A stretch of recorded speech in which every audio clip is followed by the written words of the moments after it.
ان کی بات سن کر میں تڑپ کر بولی تھی، لیکن مجھے اماں کی بہت یاد آ رہی ہے اور ان کی طبیعت بھی ٹھیک نہیں ہے، اور آپ نے اتنے پیسے دیے کبھی صرف 2,000 ہیں۔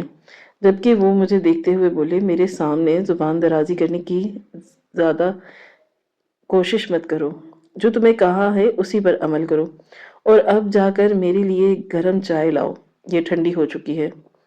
وہ ہمیشہ سے مجھے ایسے ہی نیچا دکھاتے آئے تھے۔ کافی ٹائم سے میں ان کا یہ رویہ برداشت کر رہی تھی، اور اس کے رویے کے پیچھے چھپی ہوئی وجہ بھی مجھے معلوم تھی۔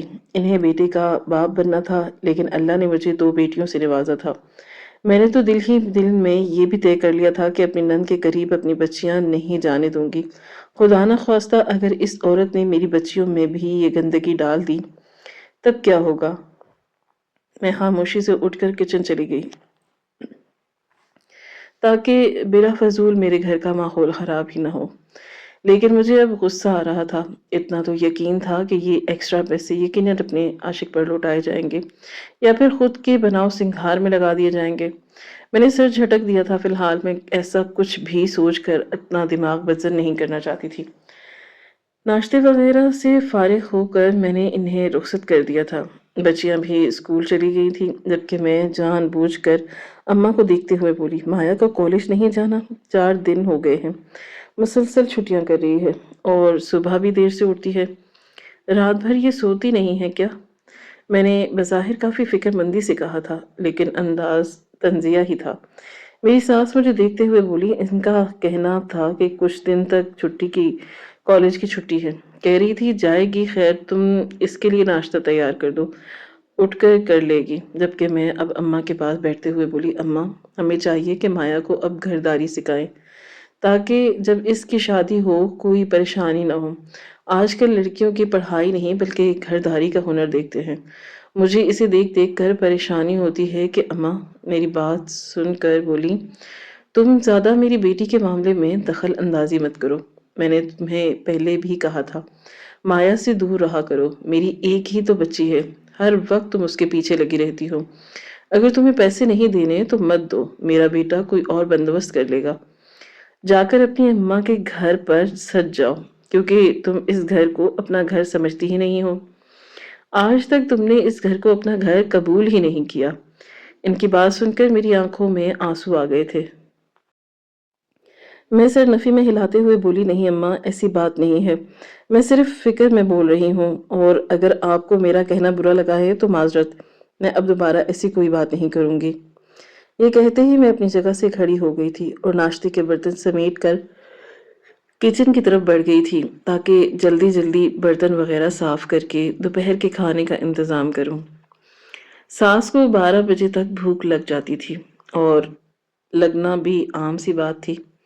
ہم صبح 7 بجے تک ناشتہ کر لیتے تھے۔ کچن کی صفائی کرنے کے بعد میں اپنے کمرے میں آئی تھی اور کمرہ وغیرہ صاف کر کے کچھ دیر لیٹ گئی تھی۔ صبح جلدی جاگنے کی وجہ سے مجھے اب شدید نیند آ رہی تھی۔ میں کب گہری نیند میں سو گئی مجھے کچھ پتہ نہیں چلا۔ وقت دھیرے دھیرے گزرتا جا رہا تھا۔ کچھ دیر کے بعد میری آنکھ کھلی تھی۔ ایسا لگا تھا کہ جسے باقاعدہ طور پر میرے کمرے میں سے کوئی بھاگا ہو۔ یہی وجہ تھی کہ آہٹ سے میں فوراً جاگ گئی تھی۔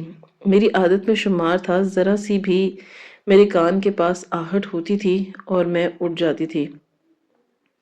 میں نے اٹھ کر چاروں طرف نظر دوڑائی تھی اور پھر سر جھٹک کر کچن کی طرف بڑھی تھی، تاکہ اب جلدی جلدی دوپہر کا کھانا تیار کر سکوں۔ باہر آئی تو دونوں ماں بیٹیاں برآمدے میں بیٹھی چائے پی رہی تھیں۔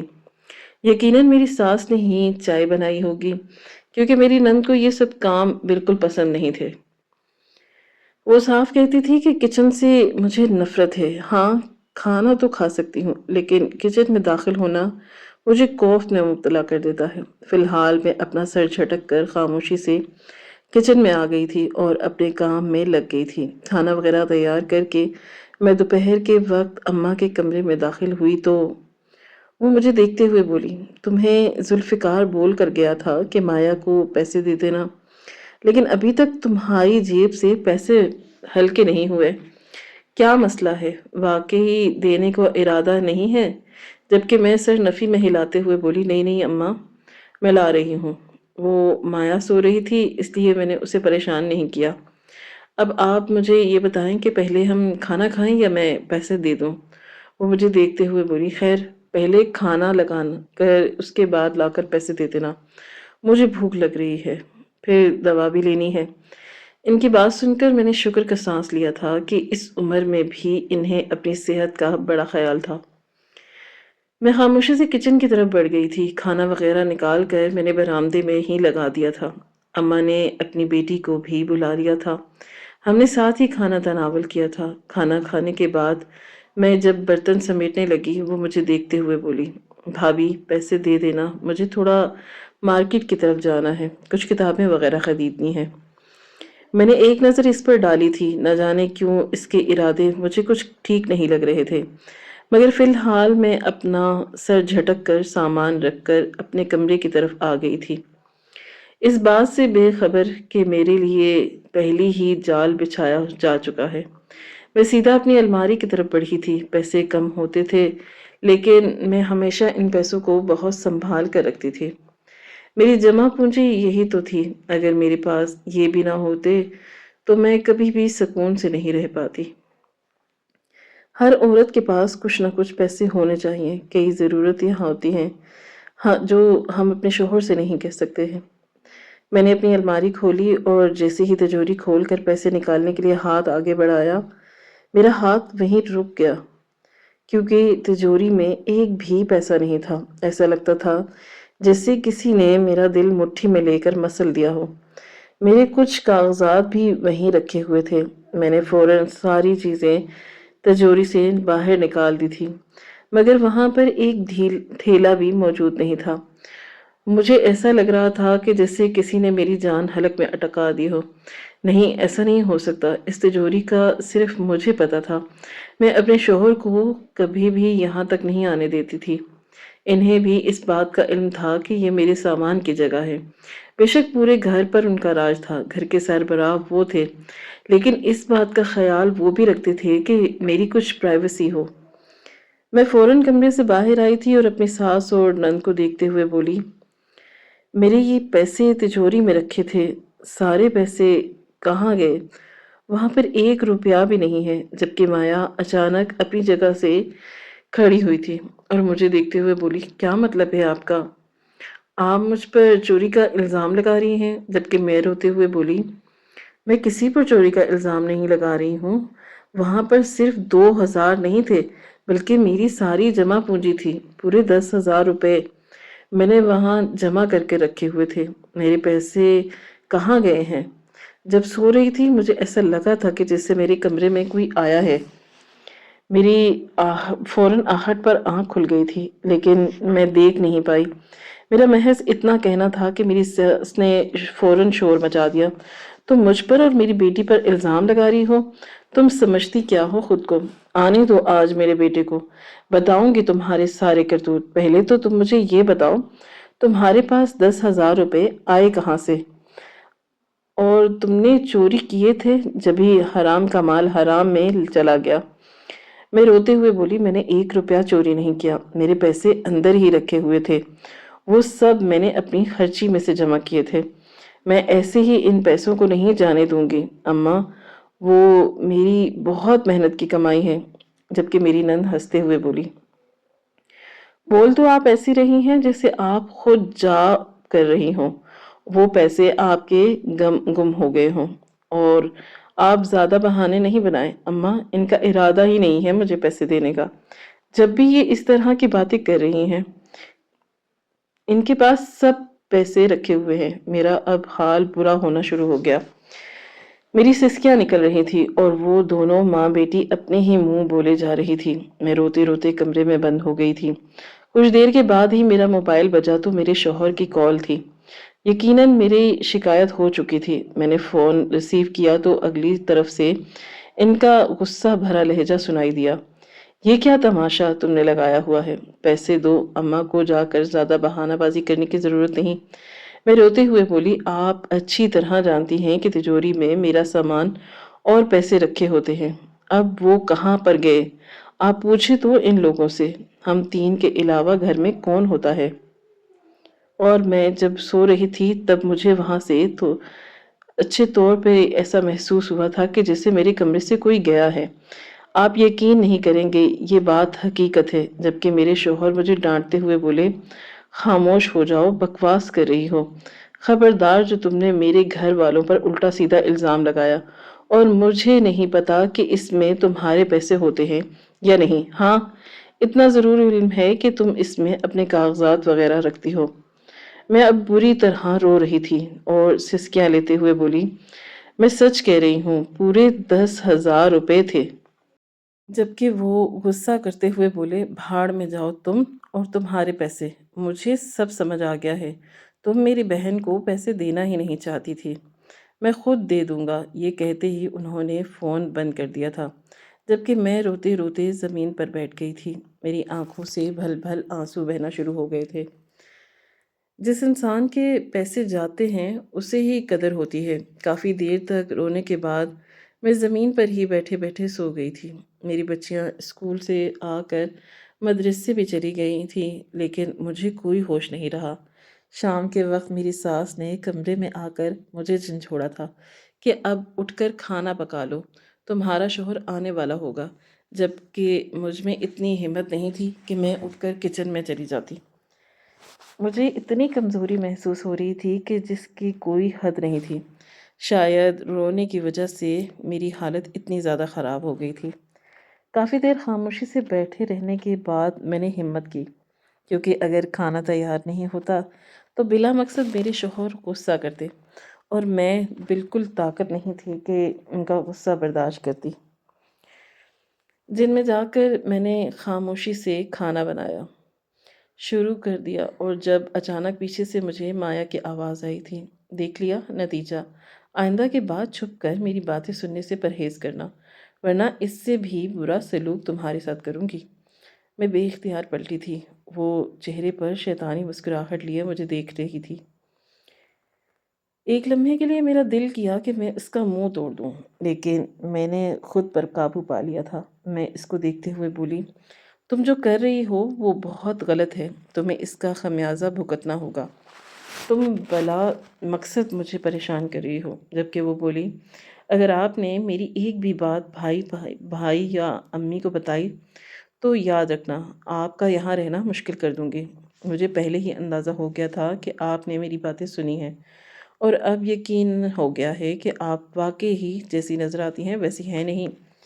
میں بھی اس کے منہ بولی تھی، تم بھی جیسی نظر آتی ہو ویسی ہو نہیں، اتنی گندی ہو گئی ہو، میں نے سوچا نہیں تھا، اتنی کم عمر ہے تمہاری اور تم اتنی گری ہوئی حرکتیں کر رہی ہو۔ جبکہ وہ مجھے دیکھتے ہوئے بولی، آپ خاموش رہیں، یہ زیادہ بہتر ہوگا، ورنہ آپ یہاں نہیں رہ پائیں گی۔ یہ کہتے ہی وہ اپنے کمرے میں چلی گئی تھی، جبکہ میں وہیں سر تھام کر بیٹھ چکی تھی۔ مجھے معلوم تھا اگر میں اپنے شوہر کو یہ بات کہوں گی تو وہ میری بات پر کبھی یقین نہیں کریں گے، بلکہ الٹا مجھ ہی پر الزام لگا دیں گے۔ تمہاری نیت ہی خراب تھی، نہ تم میری بہن کو پیسہ دینا چاہتی تھی اور نہ ہی اس کو یہاں رکھنا چاہتی ہو، جبکہ یہ تم پر الٹے سیدھے الزام لگا رہی ہو۔ حالانکہ ایسا کچھ بھی نہیں تھا۔ کافی دیر تک میں کچن میں بیٹھی رہی اور پھر ہمت کر کے دوبارہ کھانا بنانے میں مصروف ہو گئی تھی۔ وقت دھیرے دھیرے گزرتا جا رہا تھا۔ رات آ کر میرے شوہر نے مجھے خوب ڈانٹا تھا۔ میں نے بھی ان سے خوب لڑائی کی تھی کہ یہ کارنامہ آپ کی بہن نے ہی سر انجام دیا ہے، ایک دفعہ آپ جا کر اسے چیک کریں، اگر میرے پیسے نہ ملے تو کہنا۔ مگر انہوں نے ایسا کچھ بھی نہیں کیا۔ معمول کے مطابق آج جمعہ تھا۔ میری ساس عموماً اپنی بہن کے گھر آج کے دن ہی جاتی تھی۔ وہ روزمرہ کی طرح تیار ہو کر ناشتے کے بعد اپنی بہن کی طرف روانہ ہو گئی تھی۔ میری بچیاں اسکول سے آ کر اور میں اپنے کمرے میں لگی ہوئی تھی۔ میری نند اپنے کمرے میں سو رہی تھی، لیکن آج مجھے نہیں معلوم تھا کہ میری زندگی کس ڈگر پر آنے والی ہے۔ دوپہر 1 بجے میری بیٹیاں اسکول سے آ گئی تھیں۔ انہیں 2 بجے تک آج مدرسے جانا تھا، اور آج اتفاق کے طور پر اس کے مدرسے میں میلاد دعوت تھی، جس میں گھر کی ماؤں کو بھی مدعو کیا گیا تھا۔ 2 دن سے ہی وہ دونوں میرے پیچھے لگی ہوئی تھی، اماں آپ بھی ہمارے ساتھ چلیں گے۔ میں نے انہیں منع کر دیا تھا کہ بیٹا آپ دونوں چلی جانا، مجھے گھر میں بہت کام ہوتے ہیں۔ رات میں آپ کے پاپا آئیں گے، اس سے پہلے مجھے کپڑے پریس کرنے ہوتے ہیں، کھانا وغیرہ بنانا ہوتا ہے، گھر کی صفائی ہے۔ لیکن وہ روتے ہوئے جا رہی تھی، جس کی وجہ سے مجبوراً میں ان کے ساتھ جانے پر آمادہ ہو گئی تھی، لیکن یہی سوچا تھا کہ 1 گھنٹے تک واپس آ جاؤں گی۔ اپنی نند کے کمرے میں جھانکا تو وہ موبائل چلا رہی تھی۔ اسے آگاہی دے کر میں اپنی بچیاں لیے سیدھا مدرسے آ گئی، اس بات سے بے خبر کہ پیچھے کس طرح کا غلیظ کھیل کھیلا جائے گا۔ وقت دھیرے دھیرے گزر رہا تھا، نلاز شروع ہو گئی تھی، لیکن مجھے نہ جانے کیوں گھبراہٹ ہونے لگی۔ مجھ سے وہاں بیٹھا ہی نہیں جا رہا تھا۔ آدھا گھنٹہ بیت گیا، میں نے اپنی بچیوں کو دیکھا تو اور ان کے سر پر ہاتھ پھیرتے ہوئے بولی، گڑیا آپ دونوں بیٹھو، میں جا رہی ہوں، گھر پر جا کر کافی کام کرنا ہے، میں کوشش کروں کہ 1 گھنٹے تک واپس آ جاؤں۔ جبکہ وہ دونوں راضی ہو گئی تھیں۔ ان کی دوستیں وغیرہ بھی اپنی امی کے بغیر آئی تھی، اس لیے انہوں نے مجھے جانے دے دیا۔ میں سیدھا گھر کی طرف بڑھ گئی تھی، اس بات سے بے خبر کہ اپنے لیے گڑھا خود کھودنے جا رہی ہوں۔ ایک مختصر مسافت طے کر کے میں گھر پہنچ گئی تھی۔ گھر میں داخل ہوئی تو مجھے عجیب سی بے چینی محسوس ہوئی تھی۔ ایسا لگتا تھا کہ جیسے میری نند کے علاوہ بھی گھر میں کوئی موجود ہے۔ میں دھیرے دھیرے قدم اٹھاتی ہوئی اس کے کمرے کے پاس گئی، اور جیسے ہی میں نے کمرے کا دروازہ کھولا، اگلا لمحہ میرے لیے کسی موت کے برابر تھا۔ وہ گناہ میں ملوث تھے، میں نے فوراً رخ تبدیل کر لیا۔ وہ فوراً ہوش میں آئے تھے اور خود کو درست کیا تھا۔ میں اس کے پیچھے بھاگی تھی، لیکن کہتے ہیں نا، انسان اپنے لیے خود عذاب کھڑا کر لیتا ہے۔ اسی پل گھر کا دروازہ کھلا۔ جس انداز میں اس کے پیچھے گئی تھی، ایسا لگتا تھا کہ جیسے میں اسے روک رہی ہوں۔ میرے شوہر اور میری ساس دونوں ساتھ ہی گھر میں آئے تھے، میری نند کا، جبکہ میرے شوہر اس کے پیچھے بھاگے تھے، لیکن وہ ہاتھ نہیں آیا تھا۔ وہ پلٹ کر واپس آئے تھے اور مجھے دیکھتے ہوئے بولے، کون تھا یہ؟ جبکہ میں فوراً بولی، یہ آپ کی بہن کے کمرے میں تھا اور بہت ہی نامناسب حالت میں تھے۔ میں اپنی بچیوں کے ساتھ مدرسے گئی ہوئی تھی، ابھی ابھی پہنچی تھی۔ میں مزید کچھ کہتی کہ اسی پل میری نند اپنے کمرے سے باہر آئی تھی اور اپنے بھائی کو دیکھتے ہوئے بولی، بھائی وہ پکڑا نہیں گیا؟ کتنا منع کیا تھا بھابھی کو میں نے کہ یہ سب نہ کریں، آپ کو پتہ ہے یہ بہت بری عورت ہے، ان پر 100 کوڑے واجب ہیں۔ کتنی نامناسب حالت میں تھی یہ اس بدتمیز بغیرت شخص کے ساتھ۔ پوچھیں آپ ان سے، یہ آپ کو دھوکہ کیوں دے رہے ہیں؟ جبکہ میں یہ روتے ہوئے بولی، جھوٹ مت کہو، تم یہ میرا نہیں، یہ تمہارا، اور یہ مجھ پر الزام لگا رہی ہے، لیکن ایسا میں ہونے نہیں دوں گی۔ اسی نے میرے پیسے بھی چرائے تھے اور 2 دن پہلے یہ چھت پر بیٹھی کسی سے باتیں بھی کر رہی تھی۔ آپ کی بہن بہت بگڑ چکی ہے، کالج نے اسے برباد کر دیا ہے۔ میرا محض اتنا کہنا تھا کہ اچانک ہی میرے شوہر نے میرا گلا پکڑ لیا تھا اور مجھے جھنجھوڑتے ہوئے بولے، خاموش ہو جاؤ، تم ایسے کیسے میری بہن پر الزام لگا سکتی ہو؟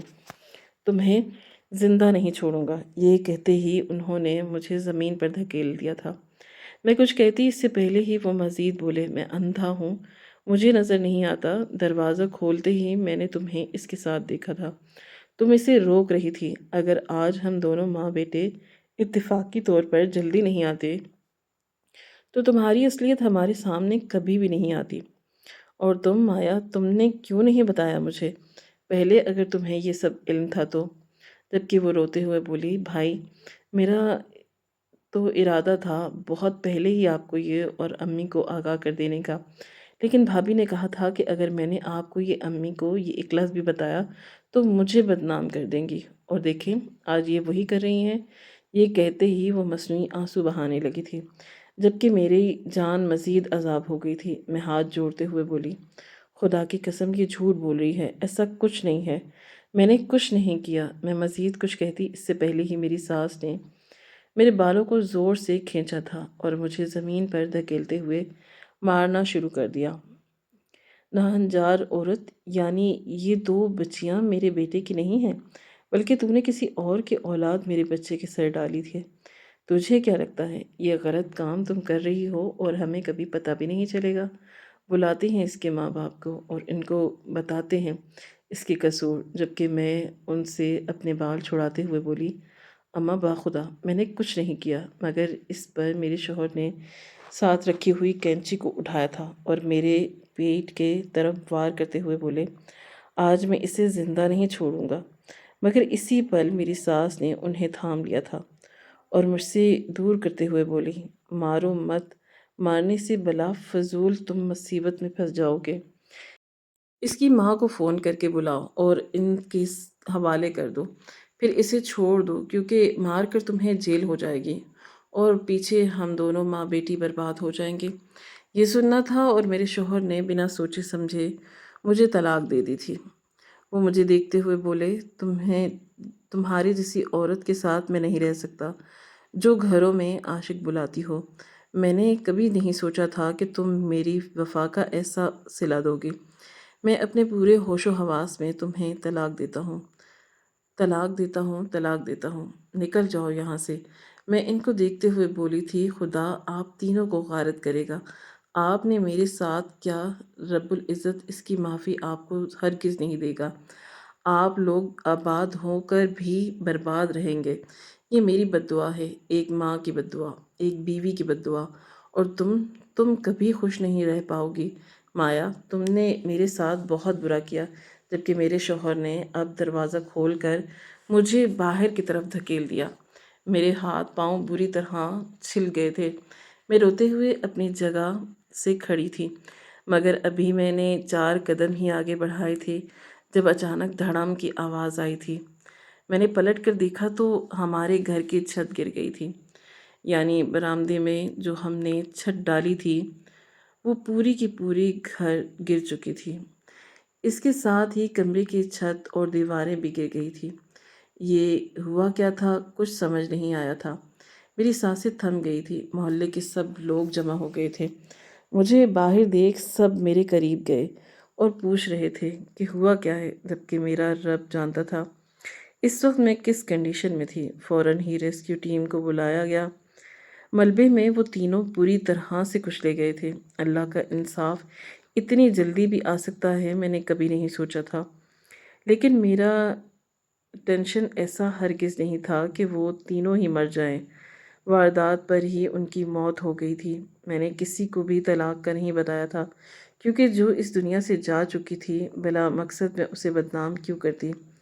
میں نے اپنے شوہر کے نام کی عدت گزاری تھی، مگر میں جب بھی سوچتی ہوں تو میری روح لرز جاتی ہے کہ اللہ اتنی جلدی ابھی انصاف نہیں کر دیتا، کیونکہ میرے ساتھ بے حد ناانصافی ہوئی تھی۔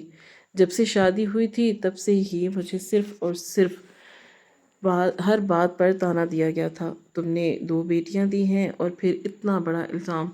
تقریباً 1 ہفتے بعد اس لڑکے کا بھی میسج میرے پاس آیا تھا۔ اس نے رو رو کر مجھ سے معافیاں مانگی تھی کہ آپ کے ساتھ بہت برا ہوا تھا، نتیجہ میں ان کے ساتھ جو ہوا وہ میری روح لرزا چکا ہے، آپ مجھے معاف کر دینا۔ جبکہ میں نے کچھ نہیں کہا۔ میں اب اپنی بچیوں کے ساتھ اپنے ماں باپ کے گھر ہی رہ رہی تھی۔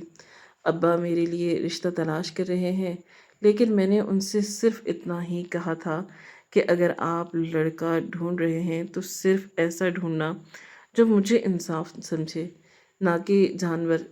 میں تمام مسلمان بھائیوں کو اور بہنوں کو ایک پیغام دینا چاہتی ہوں، زندگی بہت چھوٹی ہے، دوسروں کے ساتھ کچھ بھی غلط نہیں کریں، کیونکہ وہ رب کعبہ سخت سزا دینے پر قادر ہے۔